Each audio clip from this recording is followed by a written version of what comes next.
Hello students, welcome to सरकारीफॉर्म.com YouTube channel. Students, इस चैनल पर हम मैथ्स पार्ट वाइज करवा रहे हैं और रीजनिंग पार्ट वाइज करवा रहे हैं। अगर आपने चैनल को अब तक सब्सक्राइब नहीं किया है तो सब्सक्राइब कीजिए।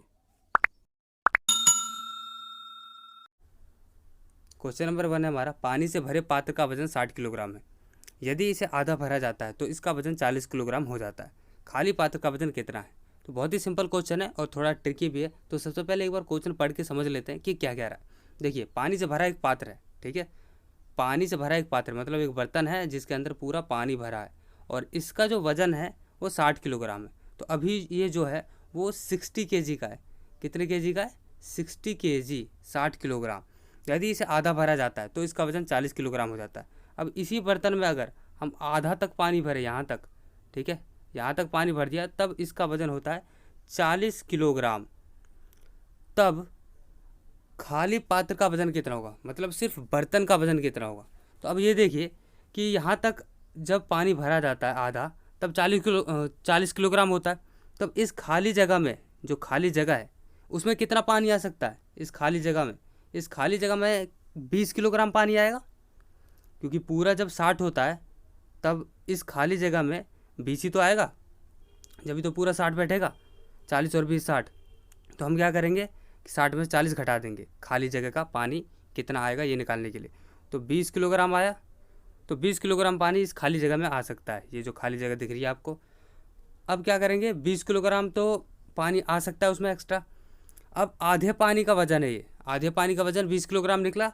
अब 40 किलोग्राम आधा पानी पहली से है उसमें, उसका वजन 40 किलोग्राम है। मतलब इस 40 किलोग्राम में आधे पानी के वजन के साथ साथ बर्तन का वजन भी ऐड हुआ है। तो अब हम क्या करेंगे कि इस 40 किलोग्राम पानी में से आधे पानी का वज़न माइनस कर देंगे, आधा पानी जितने में आ सकता है। तो जो निकलेगा, जो बचेगा, वो होगा बर्तन का वज़न। तो 40 में से 20 गए, 40 में से 20 जाएगा तो 20 किलोग्राम बचेगा। तो आंसर हो गया हमारा 20 किलोग्राम। अब 20 किलोग्राम कौन से ऑप्शन में? ऑप्शन नंबर ए में। तो ऑप्शन ए हमारा सही हो गया। अब देखते हैं अगला प्रश्न।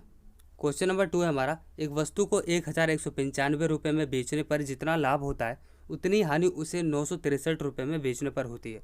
उस वस्तु का क्रय मूल्य कितना है? तो बहुत ही सिंपल क्वेश्चन है और बहुत ट्रिकी भी है थोड़ा सा।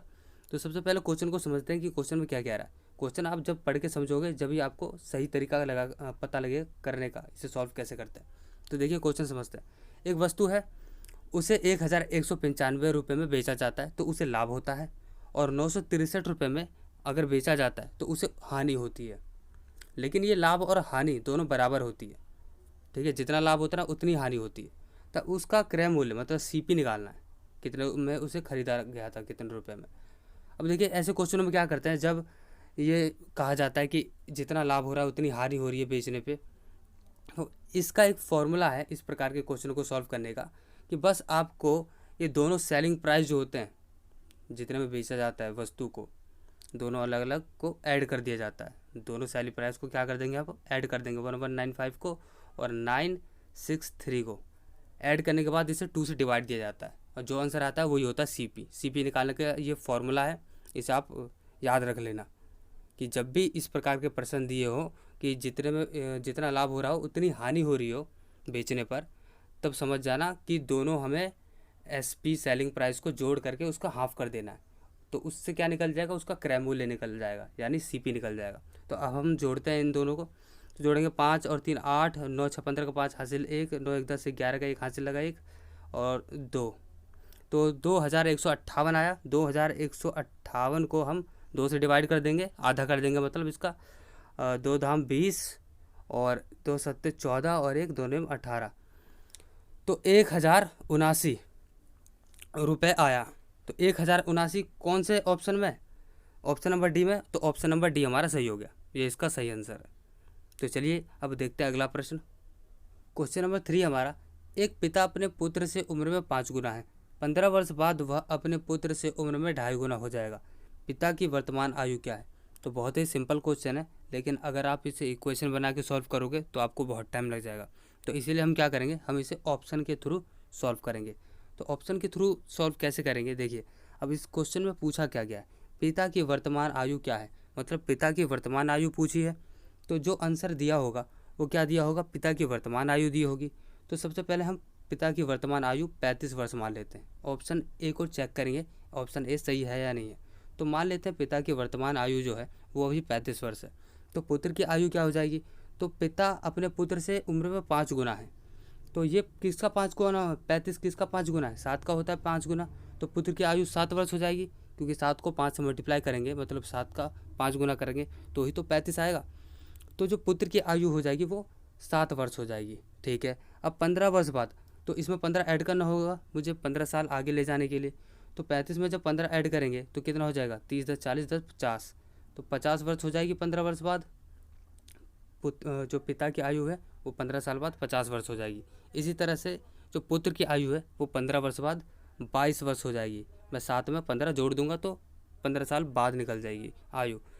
तो 15 वर्ष बाद जो पिता की आयु है वो 50 वर्ष है और जो पुत्र की आयु है वो 22 वर्ष है। अब क्या करेंगे, अब ये चेक करेंगे क्या 50 22 का 2.5 गुना है। तो 50 को सॉरी मैं 22 को मल्टीप्लाई करूँगा 2.5 से और आंसर आना चाहिए 50। 50 आएगा तो 2.5 गुना होगा। तो चेक करते हैं, 2.5 का मतलब 2 दूनी 4 1 5/2, ये 2 से 11 बार में कट जाएगा, 11 5 55 हो जाएगा। तो 55 आ रहा है, 50 नहीं आ रहा। तो इसका मतलब ये है कि ये ऑप्शन गलत है, क्योंकि 2.5 गुना नहीं आ रहा है। 2.5 गुना होता तो 50 आता आंसर मल्टीप्लाई करके। तो चलिए अब अगला ऑप्शन लेते हैं। इसी तरह से 45 वर्ष को चेक करेंगे। मान लीजिए पिता की आयु 45 है तो पुत्र की क्या हो जाएगी 9 वर्ष, 9 पंचे 45 होता है। अब 15 वर्ष इसमें जोड़ दीजिए 15 वर्ष बाद निकालने के लिए। तो 40 10 50 10 60 60 हो जाएगी ये। और इसमें 15 जोड़ेंगे, 15 और 9, 15 9 कितना होता है 24, तो ये 24 हो जाएगा। ठीक है, पुत्र की आयु कितनी हो गई 24 वर्ष हो गई। तो अब क्या करेंगे, चेक करेंगे कि ये 2.5 गुना है या नहीं। तो 24 को मल्टीप्लाई करेंगे 2.5 से। 2.5 का मतलब होता है, इसे सॉल्व करेंगे तो 5/2 आएगा, मतलब 5/2। अब 2 से ये 12 बार में कट जाएगा। तो अब 12 पंचे कितना होता है 60, तो 60 आ रहा है जो कि इसके बराबर है। तो मतलब 45 वर्ष वाला आंसर जो है वो ठीक है, मतलब जो पिता की आयु है वो 45 वर्ष होगी। ये ऑप्शन कंडीशन पे क्वेश्चन पे फिट बैठ रहा है। तो ये हो गया हमारा आंसर। चलिए अब देख लेते हैं अगला प्रश्न। क्वेश्चन नंबर 4 है, एक आदमी घड़ी को 15% की हानि पर बेचता है। यदि वह उसे 150 रुपये अधिक मूल्य पर बेचता है तो उसे 10% का लाभ होता है। तो घड़ी का क्रय मूल्य ज्ञात कीजिए। तो अब देखिए ये बहुत ही इंपॉर्टेंट क्वेश्चन है। ये RRB ASM में 2013 में पूछा गया था और अक्सर पूछा जाता है इस प्रकार के क्वेश्चन जो अक्सर पूछे जाते हैं एग्जाम में। तो इसे ध्यान से समझना। तो सबसे पहले क्वेश्चन समझते हैं क्या कह रहा है। एक आदमी है क्वेश्चन में, ठीक है, क्वेश्चन में ये कह रहा है कि एक आदमी है वो घड़ी को 15% की हानि पर बेचता है। ठीक है, यदि उसे 150 रुपये अधिक मूल्य पर बेचता है तो 10% का लाभ होता है।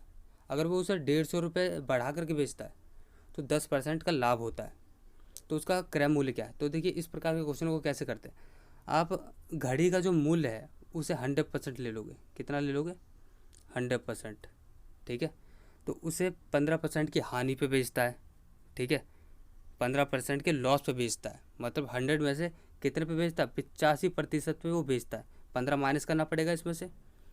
ठीक है, तो मतलब 100% है उसका मूल्य, लेकिन वो 85% पे ही बेचता है, इसीलिए 15% का उसे लॉस हो गया। 15% कम पे बेचा उसने तो 15% का उसे लॉस हो गया। ठीक है, तो मतलब 85% पे बेचता है उस घड़ी को। यदि उसे 150 रुपये अधिक मूल्य पर बेचता है, कितने अधिक पे 150 रुपये, तब उसे 10% का लाभ होता है। अब कितने का लाभ होता है 10% का।